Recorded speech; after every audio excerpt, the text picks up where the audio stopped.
कभी कभी इस जीवन में ऐसे क्षण आते हैं जहाँ पर हम बहुत ज्यादा दुखी हो जाते हैं, अशांत हो जाते हैं, परेशान हो जाते हैं, क्योंकि इस संसार में हमारा नियंत्रण किसी पर नहीं है। हमारा नियंत्रण केवल और केवल अपने आप पर है। तो साथियों, ऐसी परिस्थिति में हर इंसान अध्यात्म की तलाश में एक कदम आगे बढ़ता है और अपने सुख के लिए, अपने आनंद के लिए किसी न किसी रास्ते पर वह निकल पड़ता है, क्योंकि संसार में सुख नहीं है। और साथियों, आज एक अध्यात्म से जुड़े हुए नए टॉपिक अद्वैत को लेकर मैं हाजिर हूँ, आपका दोस्त टेकेश्वर साहू, और आप सभी का हमारे चैनल वसंत सरोवर पर स्वागत करता हूँ। साथियों, आज का हमारा टॉपिक है अद्वैत आखिर है क्या चीज।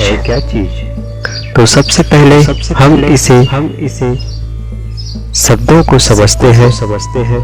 अद्वैत दो शब्दों से मिलकर बना हुआ है, आ और द्वैत।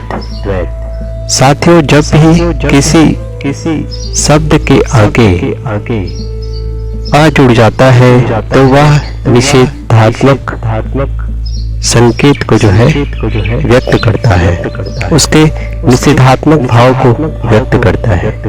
जैसे जब समानता के आगे आ जुड़ जाता है तो असमानता हो जाता है, मतलब समानता का विरोध करता है।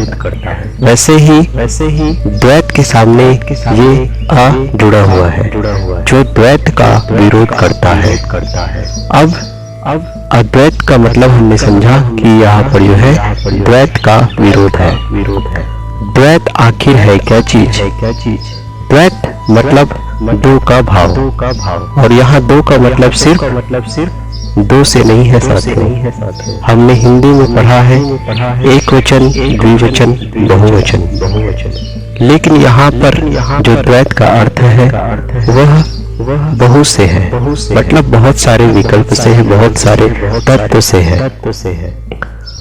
अद्वैत और इन सारी तत्वों से जब हम अलग हो जाते हैं तब हम अद्वैत की स्थिति में होते हैं।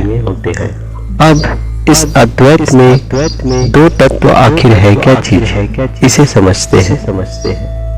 इस संसार में दो तत्व ही मौजूद है। पहला प्रकृति और दूसरा पुरुष। यह प्रकृति को हम जड़ भी कह सकते हैं और पुरुष को चैतन्य। यह चैतन्य ही है साथियों जो अद्वैत का सांकेतिक, जिसे हम अद्वैत के रूप में संकेत करते हैं। अद्वैत एक शब्द है जिस शब्द के द्वारा हम इसे व्यक्त करते हैं, अद्वैत। जब पुरुष प्रकृति से विभिन्न हो जाता है, प्रकृति से अलग हो जाता है, तब वह अद्वैत की स्थिति में होता है। इसे हम प्रायोगिक अगर करके देखना चाहे तो एकांत स्थल में जाकर हम शांत बैठे और अपने मन को देखें, क्योंकि मन ही है, क्योंकि मन की आंखों से ही हम सारी चीजें देखते हैं। मन के दर्पण में ही सारी चीजों का अनुभव होता है, और ये मन ही एक केंद्र बिंदु होता है पुरुष और प्रकृति के मिलन का, पुरुष और प्रकृति के संबंध का। यह मन ही एक चुंबक होता है जो प्रकृति और पुरुष को जोड़ता है। तो साथियों, एकांत स्थल में बैठकर अपने मन को देखना है। हम जिस चीजों से परेशान हो रहे हैं, जिस चीजों से हमें दुख मिल रहा है, वो आखिर कौन कौन से तत्व हैं। तो हम पाते हैं कि सारा दुख, सारा कष्ट, सारा तकलीफ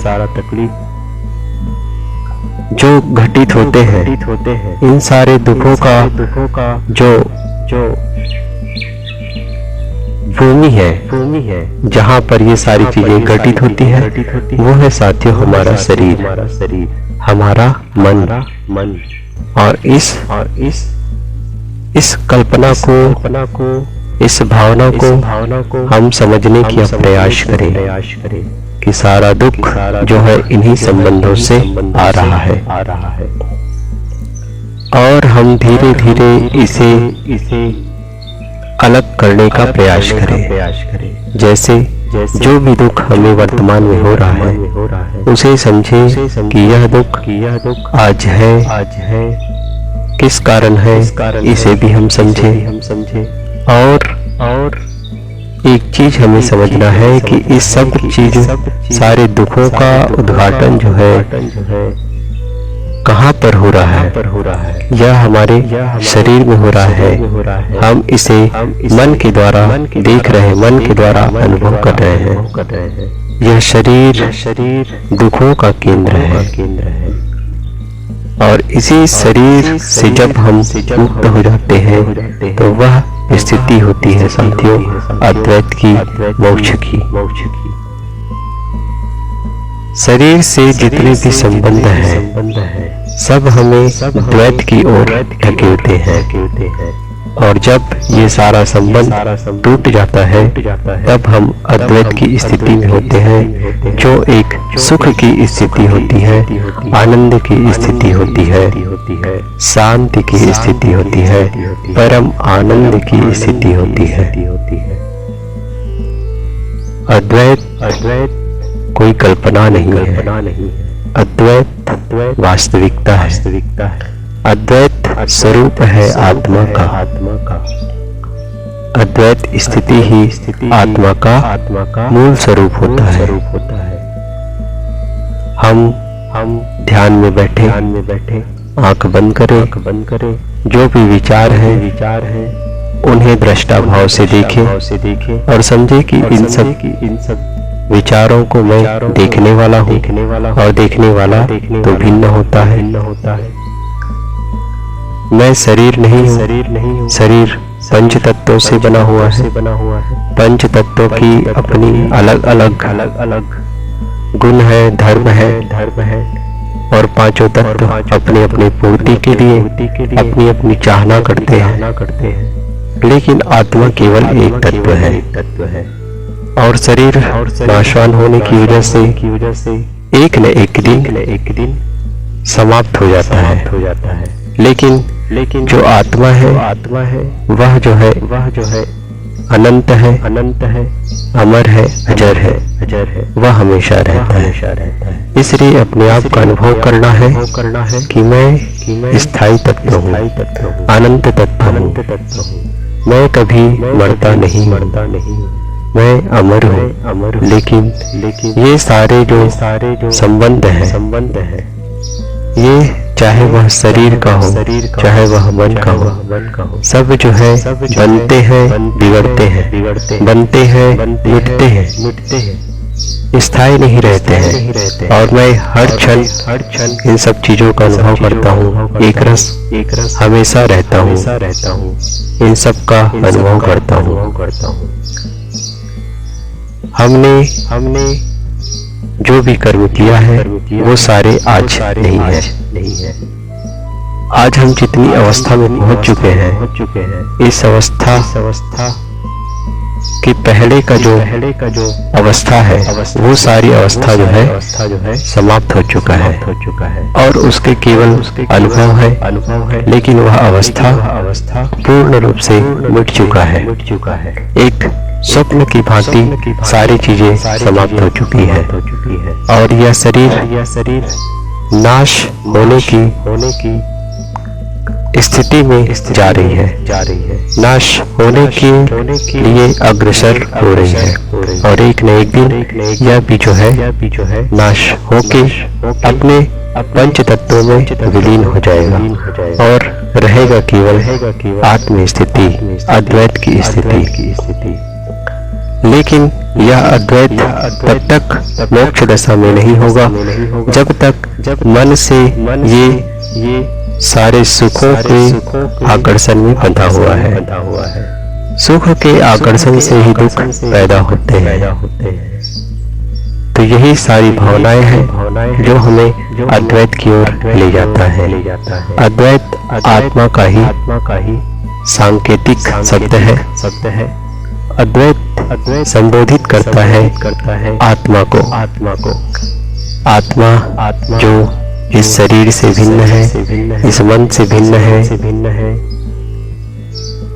सारे जीवों के संबंध से भिन्न है, चाहे वह माता पिता हो, भाई हो, बंधु हो, सगे संबंधी हो, सारे संबंध क्षणिक हैं।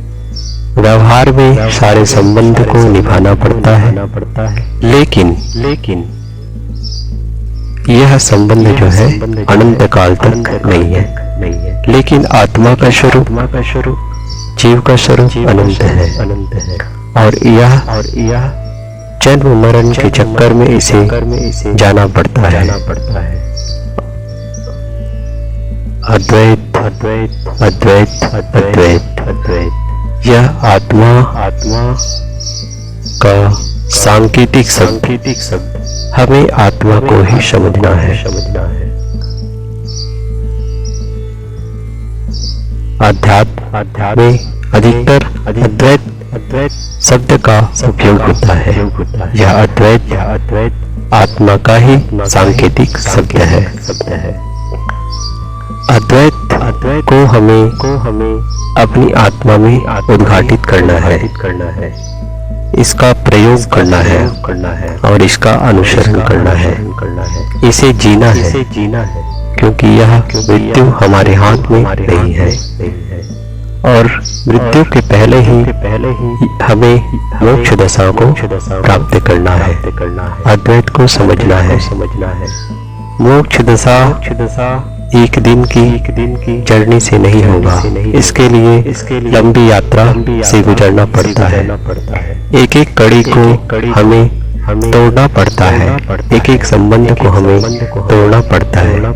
तोड़ने का मतलब हमें लड़ना नहीं है। हमें सहजता से हर संबंध को, हर दुख को, हर सुख को स्वीकार करना है।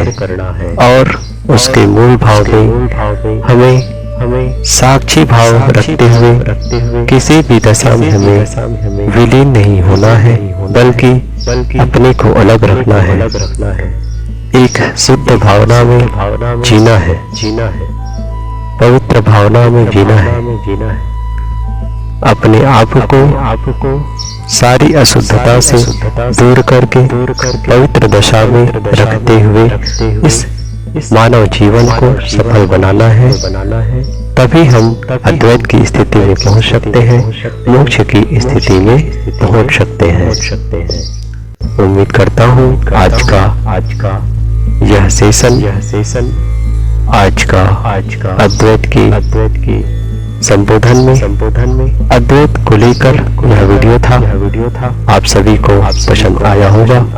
मिलते हैं अगले वीडियो में। तब तक आप सभी को मेरा प्रणाम।